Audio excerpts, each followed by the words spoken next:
할렐루야. 아멘. 우리가 지난 2주 동안 침례기 연합기도회 기도의 축제 시간들을 함께 갖고 또 있는 각 처소에서 그리고 우리 교회에서 함께 모여서 기도하는 시간들을 갖게 되었는데요. 나름대로 하나님 우리에게 말씀해 주시고 또 응답해 주시고 또 일해 가신 그 하나님들을 만나고 경험할 수 있는 귀한 시간들이었습니다. 또 우리가 지난주 느헤미야 2장의 말씀을 통해서 기도하면 응답하신다, 기도하면 응답하시는 하나님에 대해서 말씀을 우리가 전하고 듣고 나누게 되어졌는데요.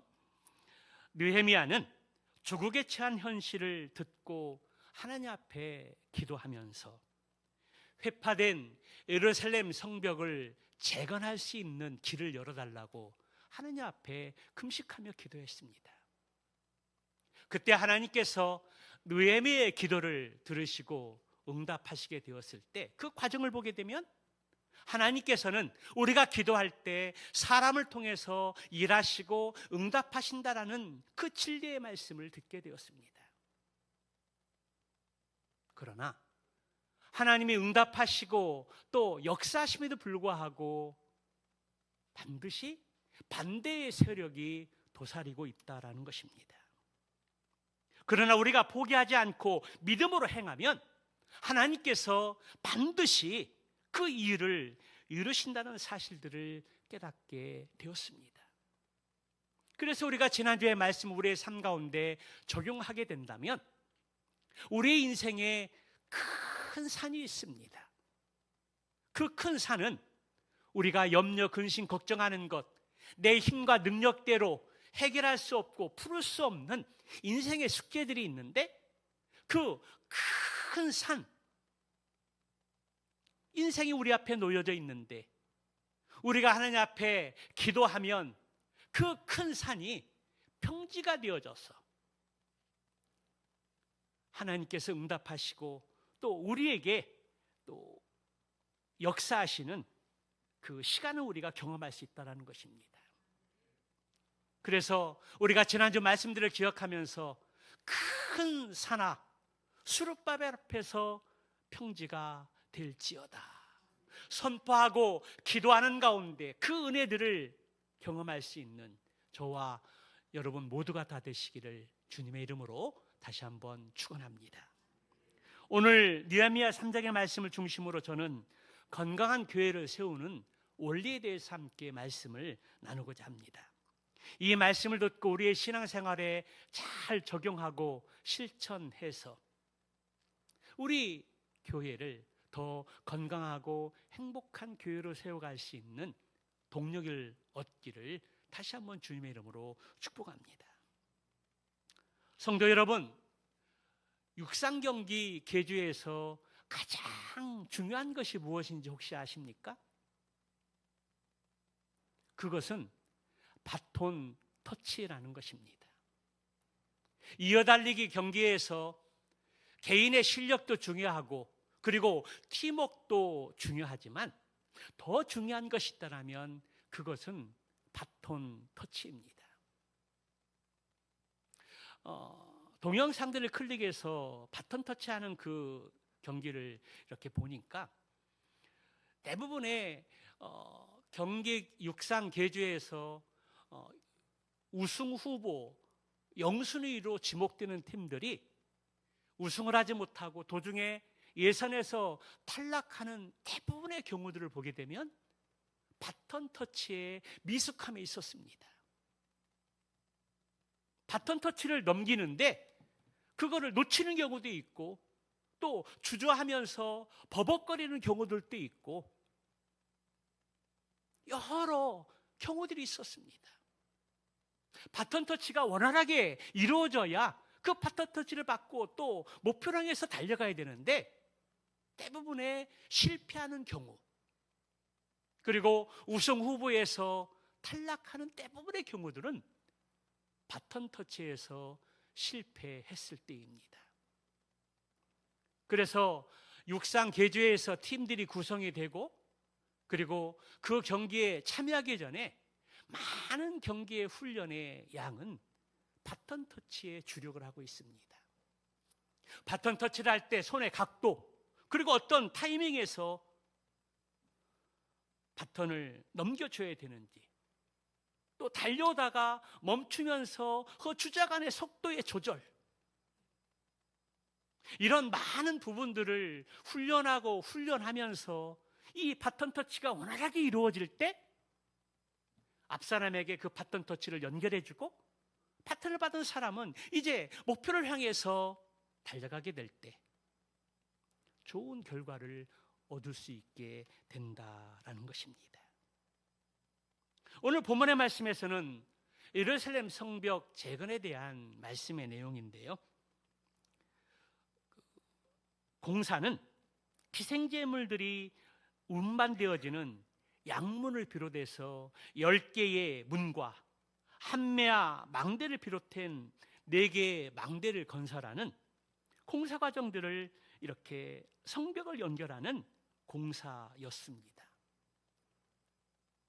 이 공사가 겉으로 보기에는 단순한 성벽 재건 공사로 보이지만, 공사의 과정을 자세히 살펴보면 우리가 하나님의 일을 하는 데 있어서 어떤 마음의 자세를 가지고 일해야 하는지, 그리고 더 나아가 건강한 교회를 세우는 데 있어서 중요한 원리를 발견할 수 있습니다. 오늘 선포된 하나님의 말씀을 통해서 우리가 신앙생활하는 데 몸된 교회를 섬기고, 그리고 건강한 교회를 세워가는 과정 속에서 중요한 원리가 무엇인지 오늘 본문의 말씀을 통해 몇 가지 교훈을 함께 나누고 받고자 합니다. 첫째로, 느헤미야는 성벽 재건을 위해서 치밀하게 준비했다는 것입니다.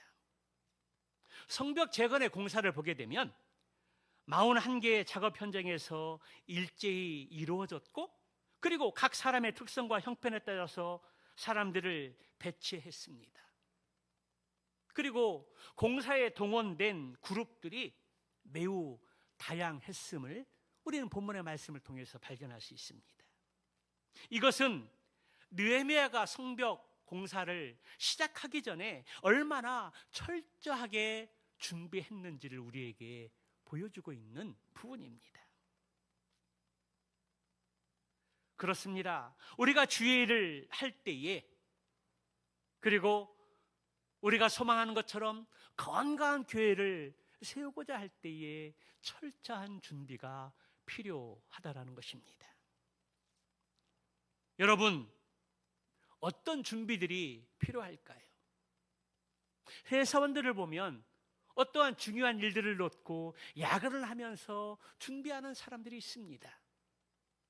공부하는 학생들은 시험 기간에 밤을 새면서 공부하는 학생들이 있습니다. 세상의 일이나 개인의 공부를 위해서도 밤을 새고 준비하는 가운데 일하는 것처럼, 우리가 하나님의 일을 하고 주님의 몸된 교회를 세우는 데 있어서도, 그리고 건강한 교회를 세우는 데 있어서도 준비하는 것들이 필요하다라는 것입니다. 여러분, 회사의 일도, 공부하는 것도, 또 개인적인 일들도 이렇게 철저하게 준비하게 되는데, 어찌 하나님 앞에서 하는 일들을 준비하지 않고 할 수 있겠습니까? 그런데 우리의 모습은 어떻습니까? 하나님을 만나고 일하는 데 있어서 준비 없이 나아가는 일들이 참으로 많다라는 것입니다. 부지기수라는 것입니다. 그 대표적인 예 하나가 바로 예배입니다. 예배는 단지 이곳에 와서 예배 시간에 드리는 것이 전부가 아니라는 것입니다. 예배는 우리의 삶의 모든 영역이 다 예배이어야 한다는 것입니다. 학교에서 공부하는 것도, 회사에서 일하는 것도, 가정에서 가사일을 돌볼 때도 하나님을 의식하고 주님께 하듯이 일하는 것이 중요합니다. 그러므로 하나님 앞에 온전히 예배를 드리기 위해서는 또 반드시 준비하는 과정이 필요합니다. 하나님께 이스라엘 백성들에게 예배할 장소를 지정하셨는데요. 그것이 어디입니까? 바로 예루살렘에 있는 성전입니다. 여러분, 하나님께서 왜 예배의 장소를 예루살렘의 성전으로 지정하셨을까요? 그 이유가 무엇입니까? 그것은 이스라엘 백성들이 예배를 드리기 위해서 예루살렘 성전을 향하여 나가게 될 때에 그 나아가는 과정 속에서 하나님을 묵상하고, 그리고 오늘 내가 하나님 앞에 예배를 드릴 때에 흠없는, 하나님이 율법에서 규정하고 있는 합당한 예배를 준비하고, 또 드리기에 앞서서 내가 무엇을 준비해야 할 것인지를 곰곰이 생각하고 준비하면서 드려야 했다라는 것입니다. 이스라엘 백성들이 유월절을 지키기 위해서 예루살렘에 거하는 사람들뿐만 아니라 세상의 열방에서 디아스포라로 살아가면서 유월절을 맞이하게 되면 일주일의 유월절 축제가 이루어지게 될 때에 위에 있는 사람들도 그 예배를 드리기 위해서 원근각처에서 예루살렘을 향하여 올라왔는데요, 그들은 하루, 이틀, 아니면 한 달, 여러 날들을 예루살렘을 향하여 올라가면서 그 시간들을 준비했습니다. 이번 6월절 예배를 하나님 앞에 드리면서 나는 무엇을 준비하고 하나님 앞에 온전히 드려야 할까? 내가 하나님 앞에 온전히 예배를 드리기 위해서 내가 준비할 것이 무엇이 있을까? 그런 것들을 철저히 준비하고 점검하면서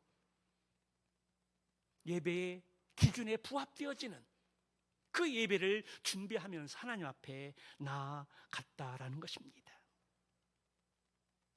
우리도 마찬가지입니다. 우리가 주일날 이 1시간 예배를 드리기 위해서 얼마나 많은 것들을 준비하는지 모릅니다. 어떤 분들은 목욕 재개를 하고 주일날 하나님 앞에 예배 드리기 위해서 하나님을 아련하기 위해서 가장 예쁘고 가장 깨끗한 옷, 그러한 예복을 준비하고 하나님 앞에 나아갈 때 예배 시간은 늦지 않는지 점검해 보면서 준비하고 나아가는 것들이 필요합니다. 그리고 차를 몰고 오면서 또 걸어오면서 예배 시간을 기다리면서 오늘 하나님께 나에게 주실 말씀이 무엇일까 기대하고 소망하면서 예배의 자리에 나아가야 한다는 것입니다. 제가 광고 시간에 6월을 시작하면서 캠페인을 벌이면서 찬양은 10시 50분에 시작합니다. 우리는 적어도 10분 전에 와서 기도하고 성경을 펴놓고 오늘 느헤미야 3장 1절에서 32절의 말씀인데 그 말씀을 읽으면서 이 말씀이 어떤 말씀인가 묵상하고 또 오늘 선포된 하나님의 말씀을 기대하고 소망하면서 이 예배 자리에 앉아 있어야 한다는 것입니다. 여러분, 제가 예배 시간에 10분 전 강조하는 그 이유가 무엇일까요? 여러분이 하나님의 예배를 드릴 때 준비된 예배를 드리게 하기 위함입니다. 예배를 철저하게 준비해서 오늘 하나님께 나에게 주실 은혜의 말씀들이 무엇인지를 기대하고 바라는 가운데 예배자로 온전히 나아가기 위함이라는 것입니다. 한번 생각해 보시기 바랍니다. 예배 시간에 일찍 와서 예배를 준비하고 기다리는 사람과 예배 시간에 지난 다음에 허둥지둥 와서 앉아서 허겁지겁 예배를 드리는 사람들과 어떤 사람이 더 은혜를 받고 하나님이 찾으시는 예배자가 될 수 있을까요? 그런 제가 정답을 이야기하지 않더라도 우리는 너무나 잘 알고 있는 영역이 아닙니까? 그렇습니다. 예배를 미리 준비하고 나오는 사람하고 예배 시간 지나서 허겁지겁 나오는 사람하고의 마음의 자세는 틀리다라는 것입니다.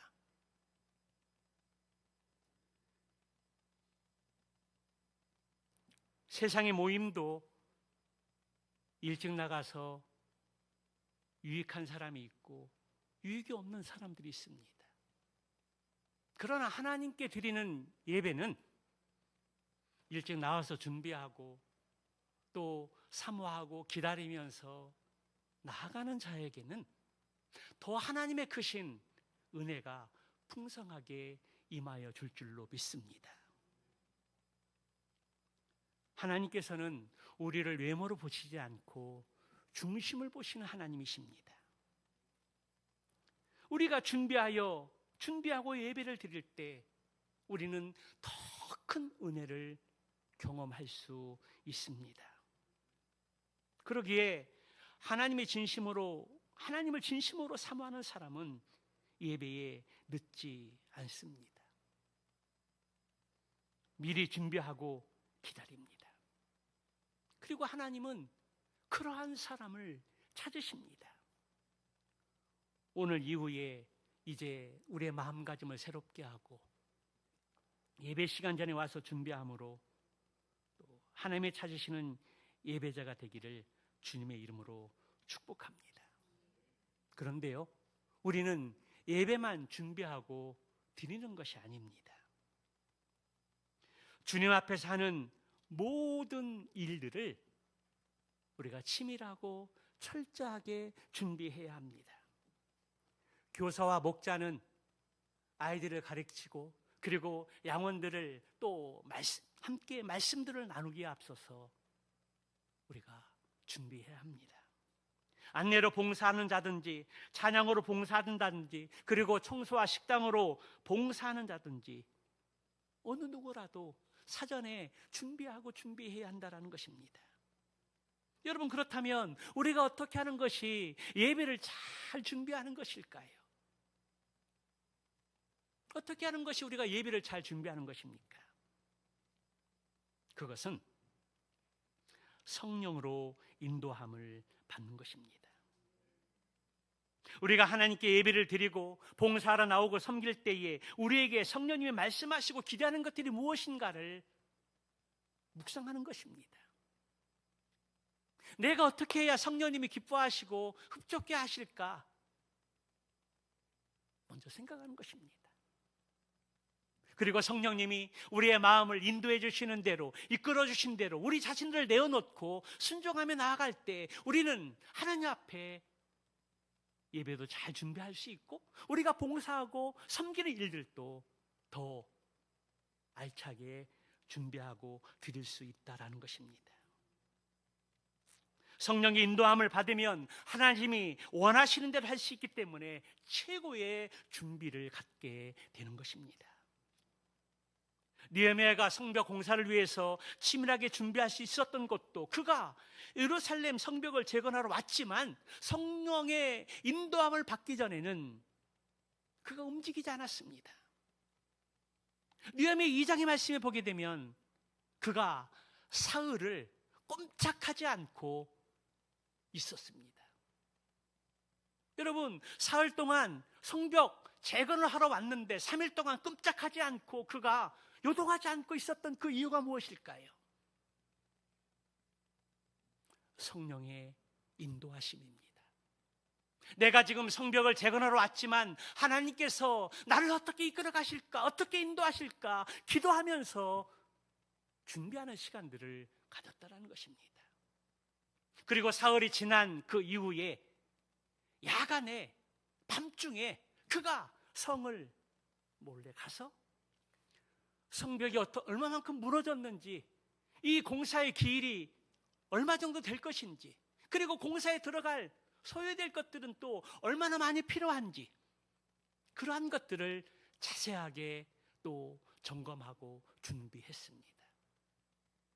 그리고 유다 백성들을 불러 모아놓고 지금까지 하나님의 선한 손이 어떻게 일하시고 역사하셨는지 유다 백성들에게 이야기하고 간증했을 때에 그 말을 들은 유다 백성들이 마음의 감동을 잊게 되고 일어나 건축하자라고 하면서 이 선한 일에 참여하고 적극적으로 동참하는 그 일들이 벌어졌다라는 것입니다. 성도 여러분, 하나님의 일을 행하고 순종하기에 앞서서 우리는 먼저 자신을 잘 준비해야 합니다. 일찍 일어나는 새가 벌레를 잡아먹을 수 있듯이 예배를 사모하고 철저히 준비해서 은혜를 받고 하나님이 기뻐하시는 그 일에 칭찬받을 수 있는 저와 여러분 모두가 다 되시기를 주님의 이름으로 축원합니다. 둘째로, 성벽 재건을 위해서 지도자들이 먼저 적극적으로 참여했다는 것입니다. 성벽 공사에 함께 참여한 그룹은 크게 6그룹으로 나뉘어지는데요. 먼저는 제사장 그룹입니다. 이스라엘의 리더들입니다. 지도자들입니다. 그리고 성벽 재건의 소식을 듣고 각 성에서 모인 사람들입니다. 그리고 세공업자, 오늘날 세공업자인 금장색, 각 성의 관리들, 여인들, 그리고 상인들이 이 공사에 참여했습니다. 그런데 그 중에서 가장 앞장섰던 사람들이 누구입니까? 바로 오늘 3장 1절에 보면 제사장과 그의 형제들이었습니다. 이스라엘의 리더들, 또 지도자들이 솔선수범해서 그 일에 먼저 적극적으로 참여했다는 것입니다. 그렇습니다. 이와 마찬가지로 교회의 일들은, 주님을 섬기고 교회를 세워가는 그 일들은 먼저 직분자들이 적극적으로 앞서야 합니다. 그래야 양원들이나 신앙의 새내기들이 본받을 수 있기 때문입니다. 직분자들이 먼저 예배를 드리는 일들과 기도하는 이 일에 솔선수범하고 앞장서면서 성도들을 친절하게 대하게 되면 그 섬기는 모습을 보면서 양원들과 그리고 학생들과 그리고 신앙의 새내기들이 신앙생활은 저렇게 하는가 보다 라고 인식하고 받아들이면서 좋은 본도를 따라간다라는 것입니다. 그러나 직분자임에도 불구하고 공예배나 기도회를 제대로 나오지 않고 권위적으로 사람을 대하게 되면 양원들이나 신앙의 새내기들도 신앙생활은 또 저렇게 하는 거 보구나. 시간 되면 예배 드리고 기도하고 안 되면 안 하고, 그렇게 양원들에게 그리고 신앙의 새내기들에게 인식이 되어지면 또 새내기들은 그러한 모습을 보면서 따라가고 닮아간다는 것입니다. 따라서 우리가 먼저 직분자 된 자들이, 기관의 또 회장들이나 리더들이 솔선수범해야 하는 이유가 여기에 있습니다. 내가 예배드리는 또 모습들, 기도하는 모습들, 그리고 봉사하는 그 모습들을 이야기는 하지 않지만 다 지켜보고 있는 가운데 따라간다라는 것입니다. 그것이 긍정적인 부분이든 부정적인 부분이든 양원들이나 그리고 새내기들한테는 그런 것들이 인식이 되어져서 따라가게 된다라는 것입니다. 고린도전서 11장 1절의 말씀에 보면 바울은 고린도 교회 성도들에게 그렇게 권면합니다. 내가 예수 그리스도를 본받는 자 된 것 같이 너희는 나를 어떻게 하라고요? 본받는 자가 되라. 여러분, 얼마나 멋진 말입니까? 내가 예수 그리스도를 본받는 자 된 것 같이 너희는 나를 본받는 자가 되라. 너무나 도전되는 말이고 너무나 멋진 말이지만, 그러나 똑같이 사용할 수 있는 말이 아니라는 것입니다. 본이 되는 신앙생활을 하고 몸이 되는 신앙생활을 할 수 있는 자만이 하나님 앞에서, 사람 앞에서 당당하게 할 수 있는 말입니다. 바울이 고린도 교회에 편지를 보내면서 내가 예수 그리스도를 본받는 자과 같이 너희는 나를 본받는 자가 되라. 그가 주님을 어떻게 닮아갔고, 어떻게 복음을 전했고, 고난과 환난 속에서도 그가 굴복당하지 않고 어떻게 복음을 전했는지, 요즘 큐티 말씀을 통해서 계속해서 바울의 복음 전하는 사역의 일들을 말씀하고 있지 않습니까? 여러분, 큐티 시간을 소중히 여기고 있습니까? 지금 바울이 로마까지 가기 위해서 많은 고난과 환난을 당하면서 어떻게 복음을 전하고 어떻게 신앙을 간증하면서 복음을 전하는지 큐티 말씀을 통해서 묵상하고 하나님의 뜻을 발견하고 있습니까? 그렇지 않은 것 같아요. 하루를 시작하기 전에 큐티 말씀을 보고 경건의 시간을 가지면서 기도하고 묵상하면서 하루를 시작하는 일들이 많지 않은 것 같아요. 그 부분들이 참으로 아쉽습니다. 교회에서 지향하고 함께 같은 방향으로 가고자 하는 첫 번째 출발이 큐티 말씀을 읽고 묵상하고 그리고 하나님께서 바울을 통해서 말씀하시는 것들을 우리 개인적인 삶에 어떻게 적용할 것인지 듣기를 원하는데 귀를 닫고 있는 것 같아요. 문을 닫고 있는 것 같아요. 하나님께서 바울을 통해서 우리에게 말씀까지 하시는데 그 마음의 문을 닫고 있는 것 같아요. 저의 착각일까요?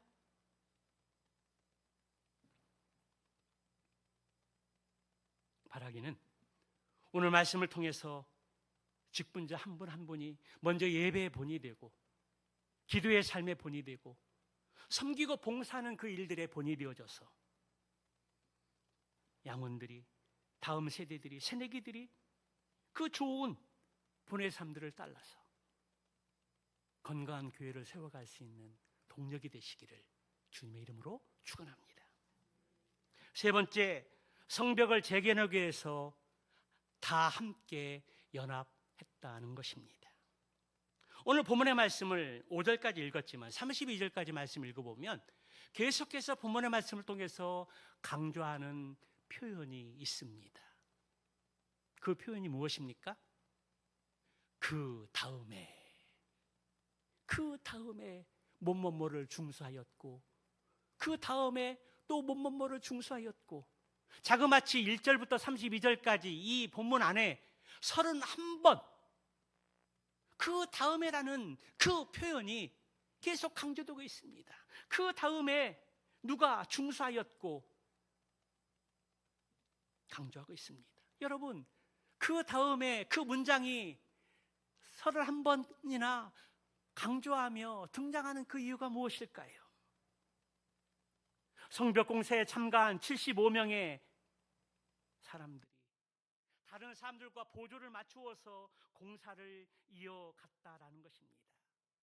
마치 이어달래기 계주에서 바톤 터치를 앞에 가는 사람에게 잘 전달해서 결승점에 도달할 수 있도록 했다라는 것입니다. 그렇습니다. 주님의 일은 혼자 하는 것이 아닙니다. 교회의 일들은 혼자 하는 것이 아닙니다. 주님의 일은 다른 사람과 연합하는 것입니다.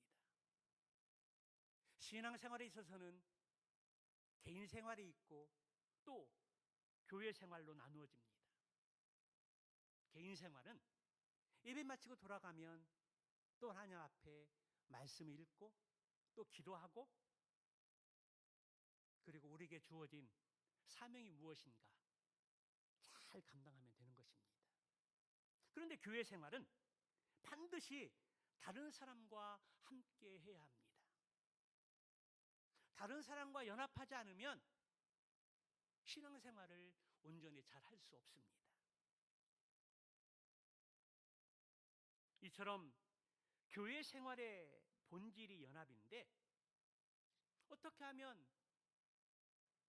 출발부터 다르고 생각과 뜻이 다른 사람과 함께 연합할 수 있겠습니까?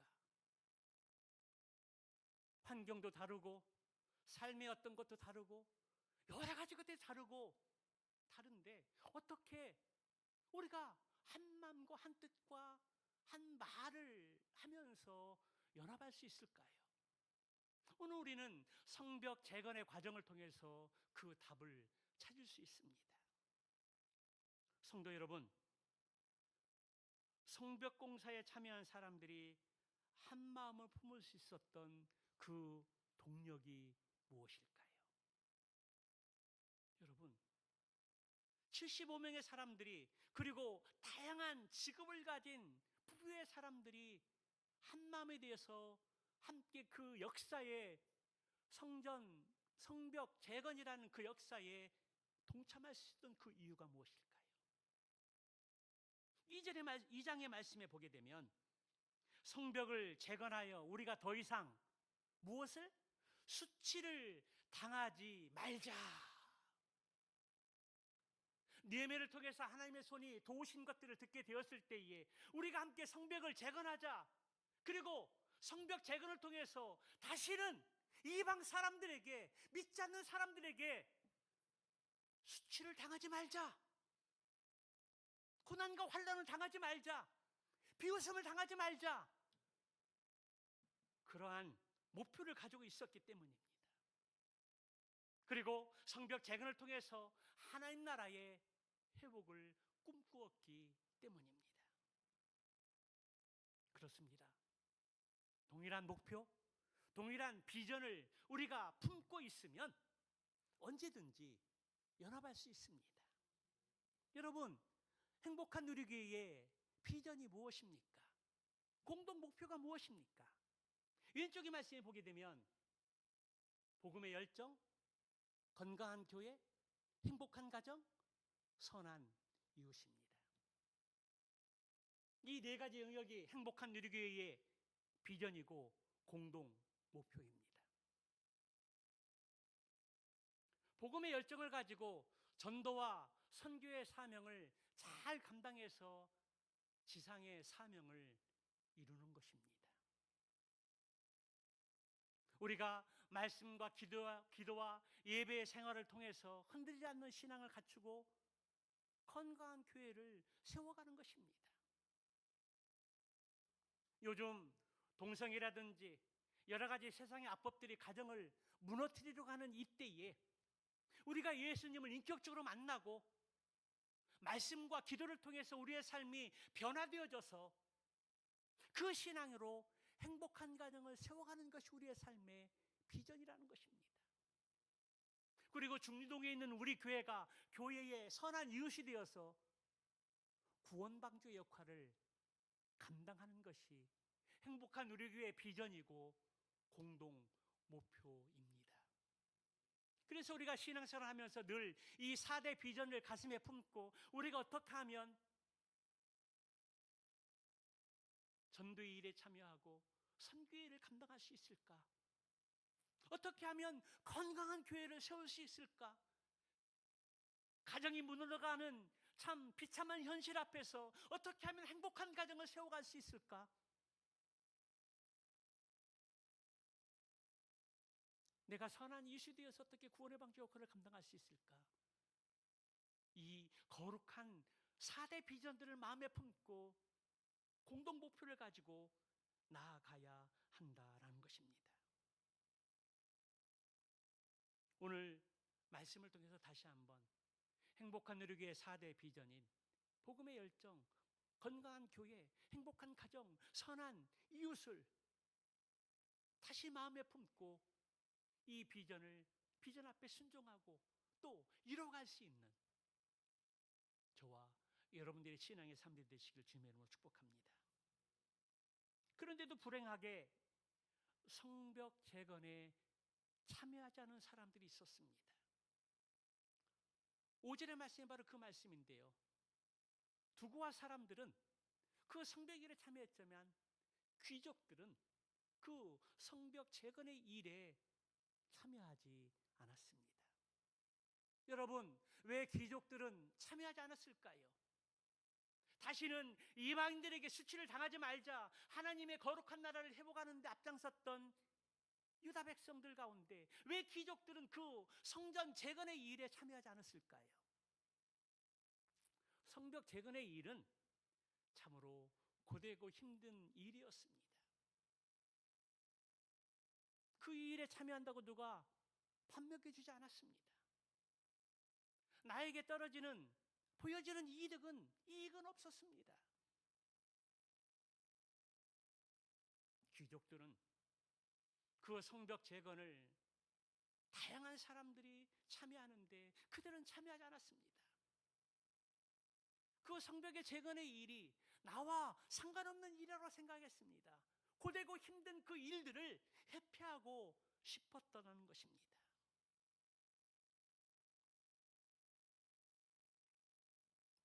그러나 여러분,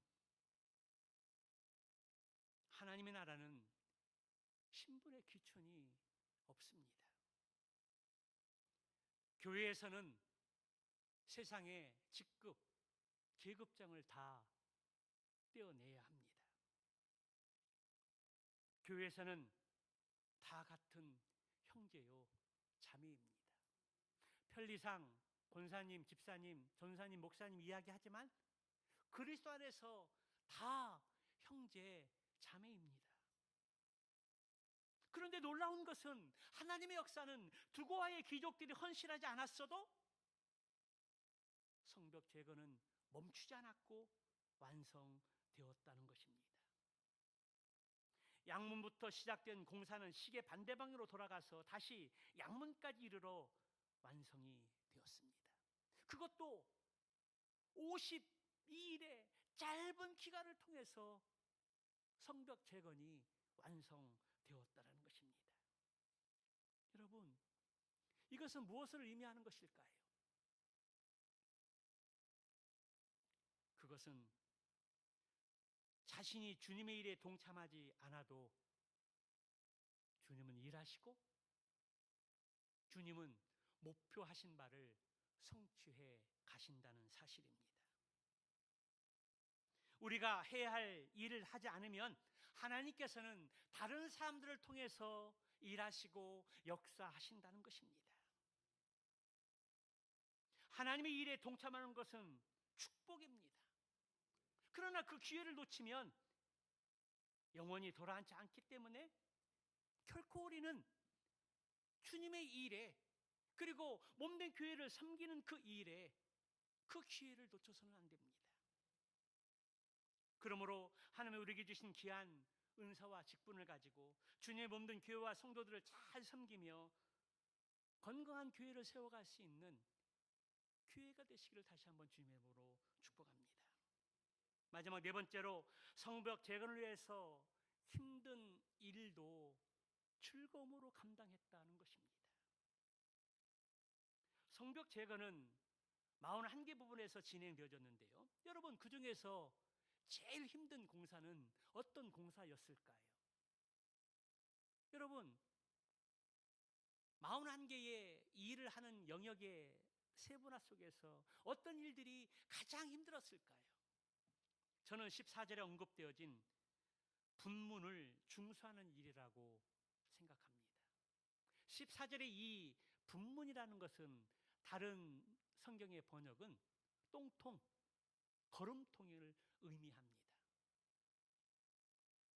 분문은 예루살렘에 나오는 모든 쓰레기와 오물과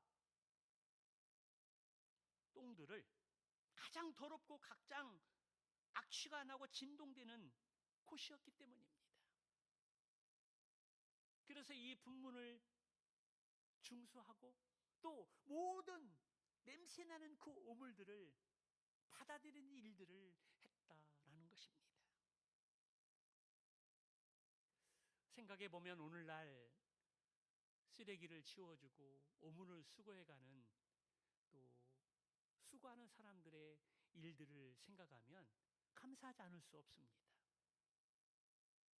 만약 그분들이 밖에 내다 놓은 쓰레기나 오물들을 수거해 가지 않으면 우리가 사는 주변은 순식간에 쓰레장이 되고 악취로 진동하게 될 것입니다. 그래서 쓰레기를 수거해 가고 또 오물을 수거해 가는 사람들을 볼 때 따뜻한 말 한마디를 건너주시고, 그리고 또 요즘 덥고 힘든 일을 하는데 얼음 냉수 한 그릇 전달할 수 있는 아름다운 손길이 있기를 주님의 이름으로 축복합니다. 그런데 가장 힘들고 어려운 분문을 봉사하는 사람들이 있었습니다. 그들이 누구입니까? 레갑의 아들 말기야. 레갑의 아들 말기야. 여러분, 레갑이 누구인지 잘 알고 있지 않습니까? 그가 하나님 앞에 자신의 신앙을 지키기 위해서 포도주와 독주를 마시지 않고 하나님 앞에 경건한 신앙을 세워가려고 무던히 애쓰고 노력했던 가문.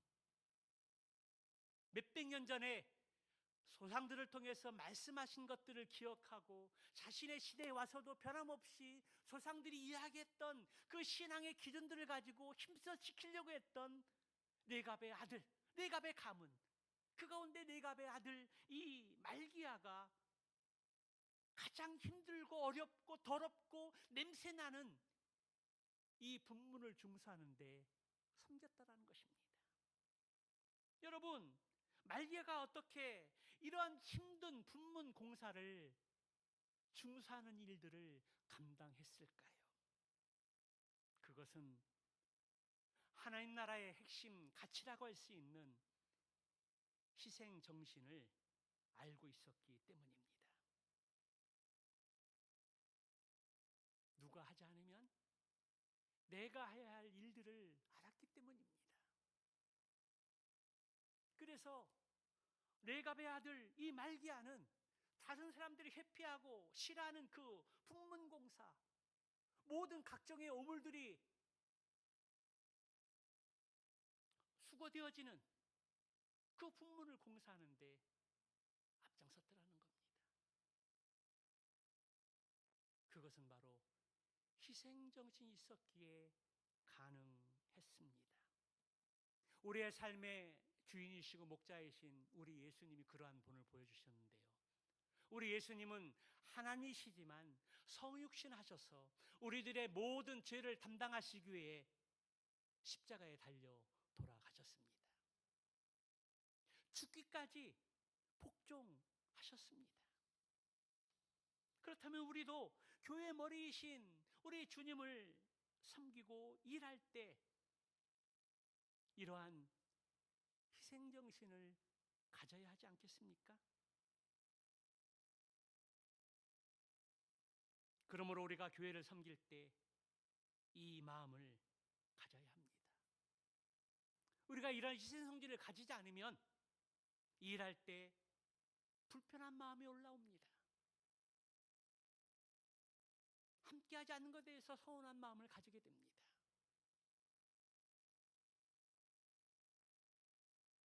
참으로 감사한 것은 우리 교회를 볼 때마다 모든 사람의 각자의 자리에서 모든 사람들이 주님의 마음을 품고 교회를 사랑하고 섬기면서 세워가는 것들을 볼 때 얼마나 감사하지 않을 수 없습니다. 얼마나 감사한지 모릅니다. 일당백을 하는 성도들을 보면서 감사하고 기도하지 않을 수 없습니다. 매주 토요일마다 각 기관 부서들이 순번을 정해서 쾌적한 예배를 위해서 강단을 청소하고 또 의자들을 또 닦고 컵을 닦고 또 본당과 또 로비 그리고 입구들을 깨끗하게 쓸고 청소하는 모습을 보면서 감사하지 않을 수 없습니다. 주일 점심을 담당하시는 분들은 주일에 성도들이 맛있게 먹을 그러한 것들을 상상하면서 기도하는 가운데 최선을 다해서 기도하는 것에 준비하고 주일날 또 몇 사람들이 함께 협력하고 동역해서 아름다운 음식을 만들어내는 그 모습들도 있고 또 식사를 마치면 식지도 않았는데 설거지를 담당하는 분들을 보게 될 때 얼마나 감사한지 모르겠습니다. 또 어떤 분들은 아침 일찍 나와서 기도하며 찬양으로 예배를 준비하는 사람들이 있는가 하면 교회 학교 양무리 모임을 위해서 교사와 목자들이 하나님 앞에 엎드려 기도하는 가운데 우리 양원들이 우리 아이들이 예배자가 되어서 온전히 하나님 앞에 예배자로 나갈 수 있도록 기도하는 모습을 보게 될 때 우리 교회에 희망이 있다는 것들을 발견하게 됩니다. 또 어떤 분은 본인이 봉사할 수 있는 여력이 되지 않아서 기도하는 가운데 하나님의 주신 마음을 순종했는데요, 봉사하는 사람들을 한 사람 한 사람들을 만나서 맛있는 식사 대접을 하고 격려하고 축복하는 지체가 있습니다. 나는 봉사 자리에 서지 못하지만 나를 대신해서 또 주님을 위해서 봉사하는 것들을 너무 아름답게 여기며 축복하면서 밥을 사주는 손길이 있다는 것입니다.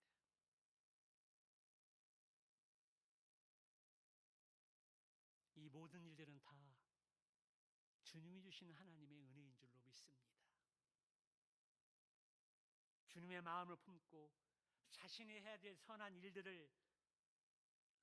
일에 최선을 다하며 또 다른 사람들이 할 것까지 도와주면서 주님의 몸된 교회를 위해서 건강하게 행복하게 세워가는 아름다운 모습이라 할 수 있습니다.